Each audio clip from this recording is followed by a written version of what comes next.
Қарағанды облысында мәслихат депутаты жол апатына ұшырады.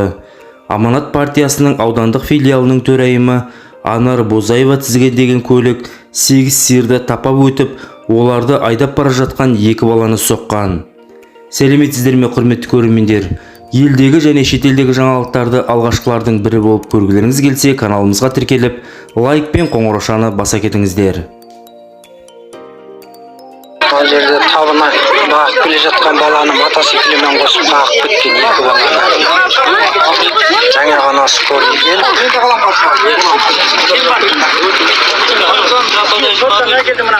Оқыс жағдай Бұқар-Жырау аудандағы Тасшоқы ауылында болған. Аудандық мәслихат депутаты 33 жастағы Анар Бозаеваның көлігі қандай жылдамдықпен жүргені белгісіз. Жүрісті елемей қалатындай ауылдың жолды тақтайда емес. Бірақ көлік 8 сиырды таптап барып әрең тоқтаған. Арам қатқан ірі қара жол жиегінде шашылып қалған. Ал мотоциклде отырған 16 және 8 жастағы 2 бала бірден ауруханаға жеткізілді. Соққыдан олардың миы шайқалғаны болмаса, қол аяқтары аман. Халық қалаулысы келтірген шығынды өтеп, балалардың ем домына қарайласатындығын айтқан. Себебі жас болса да ірі шаруа қожалығы мен дүкендер желісі бар екен. Ал партияның Қарағанды облыстық филиалы Бозаева кәсіби маман дейді.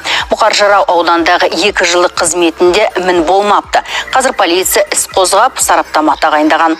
Партиядағылар соның қорытындысы бойынша ғана шара қолданбақ.